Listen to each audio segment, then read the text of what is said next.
I know in a lot of my videos, I primarily focus on narcissism, giving you the different signs, the different types of functions of a narcissist, and of course, the different types of narcissist. But in this video, what I wanted to primarily focus on was codependence, codependency in relationships. Now, believe it or not, without a codependent, a narcissist would cease to exist when it comes to their egos being inflated, their ability to manipulate, their ability to get by in life.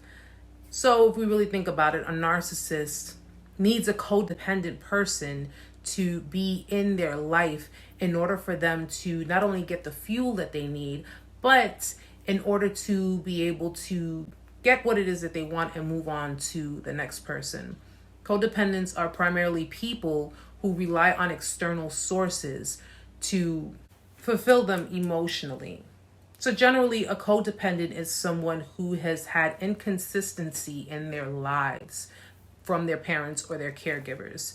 Generally, codependents derive from insecure attachment style or anxious attachment style. It's pretty much where the parent has been inconsistent in the child's life, whether it be the mom or dad, whether they've been abandoned or the parents have just been in and out, creating confusion within the child and creating a sense of anxiety within them. So a codependent person becomes attached to whomever is being affectionate, being forthcoming, and giving them a sense of security. The fear of abandonment derives from the parents who have been inconsistent in their lives. You abandon a child, you're inconsistent with a child, you're going to put that fear within that child.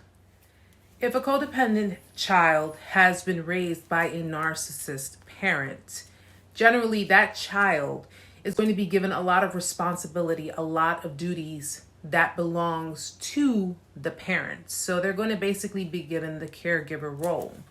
The caregiver is the one who basically takes care of the other siblings or takes care of the other responsibilities that the parent is responsible for. This is where if you've been in a codependent relationship and if you are the codependent, or even the other way around, if the person you were with is a codependent, this is where you see certain behaviors of maternal or paternal behaviors.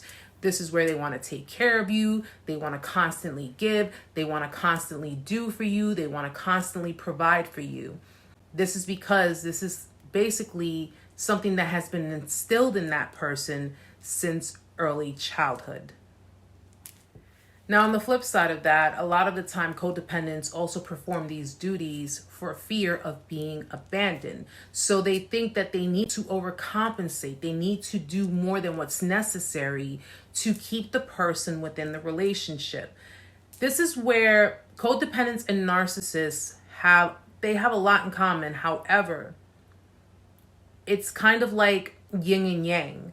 Because the narcissist is seeking the validation, seeking the attention, seeking the supply. The codependent is seeking appreciation, seeking love, seeking certain types of emotions to be fulfilled.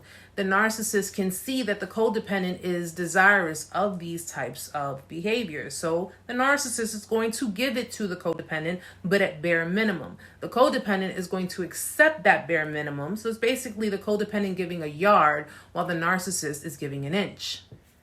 These types of relationships, though unfair, are very common because the codependent is with the narcissist based on the parental figure that they had in their life. So let's say, for example, if you were a codependent and your mom was a narcissist, you are going to be with another narcissist in reflection of your mother. You can be a guy, you could be a girl, but you're going to be with someone who represents the type of behaviors that your mother was performing with you when you were a child. The reason you become so accustomed to accepting those types of behaviors is because you've already had it ingrained in your mind since childhood. This is why codependent and narcissist relationships go on longer than necessary, because the codependent person is already used to having these types of behaviors. And whenever the codependent is being abused, they internalize that abuse as being their fault, because the narcissist will deflect onto the codependent. They will project onto the codependent. So if a narcissist would say, well, I cheated on you because you weren't being the best girlfriend, or whatever the case may be. That's deflection. They're basically pinning on you. They're pushing the blame onto you. And the reality of it is that they cheated because they chose to do so. They cheated because they wanted to do so. But because you're sitting there trying to understand how the hell can this happen, the narcissist knows that you're desperate to be in the relationship with them, in the dynamic with them. And all they have to do is not only deflect the blame, but at some point they'll, probably apologize and give you this whole song and dance of they never meant to do it and they won't do it again. So as you're sitting there absorbing the blame and trying to reconstruct yourself because you think something is wrong with you, let's be realistic about something. There is something wrong. This is, of course, if you're a codependent. There is something wrong, and there is something wrong with you. However, it is not your fault. It is not something that you asked for. And even though there is something wrong with you, other people's decisions, other people's choices to do things that are outside of the dynamic that you have with someone, that's on them, not on you. But the narcissist will deflect blame so hard that it will have you thinking that something is wrong with you and you are the reason why.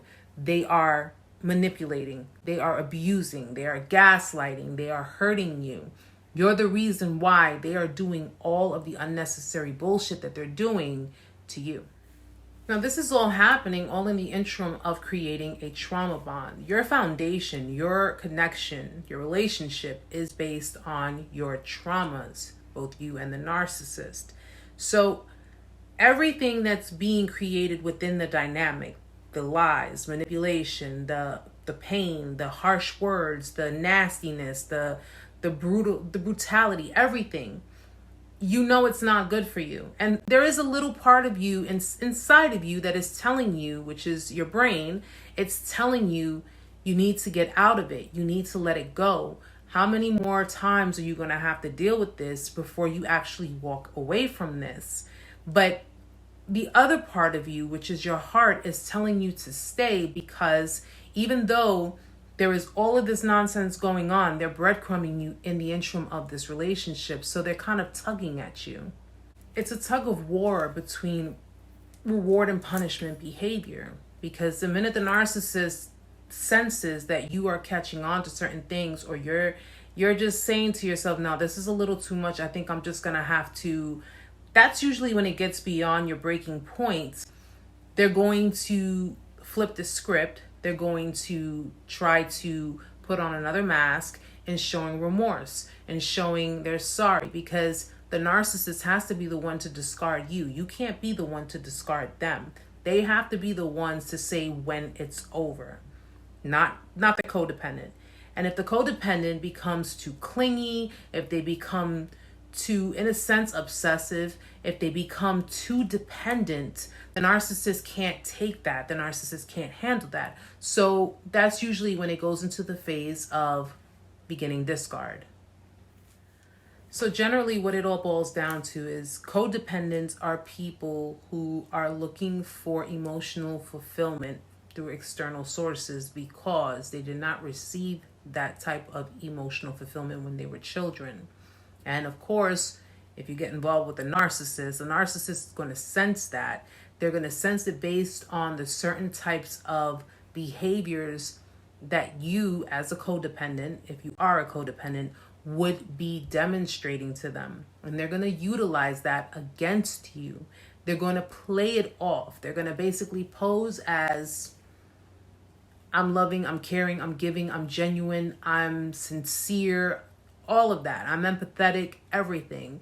And they're going to basically use that and just play that against you. Narcissists don't only just do that with codependence, but it's a lot easier and a lot stronger to create that trauma bond if they have someone who is willing to be the world's biggest people pleaser, because all they want in return is love, affection, attention, validation, things to that effect.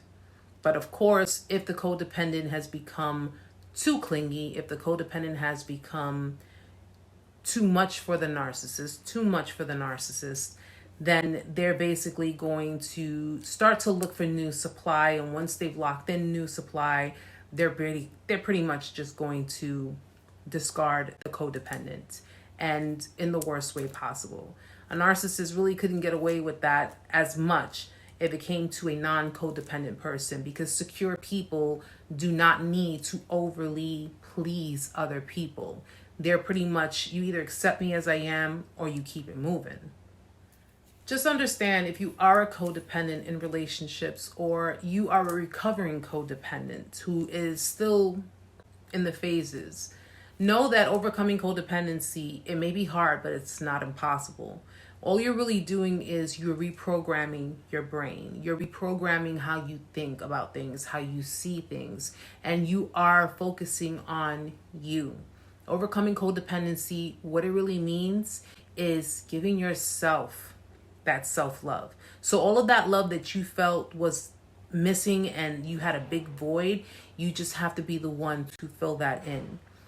Learn to build up your self-confidence, learn to understand yourself better, and learn to love your own company. You don't need to rely on anyone else. You don't need to be around anyone else to be happy. You can be happy just with yourself. Hope you enjoyed the video, guys. Till next time.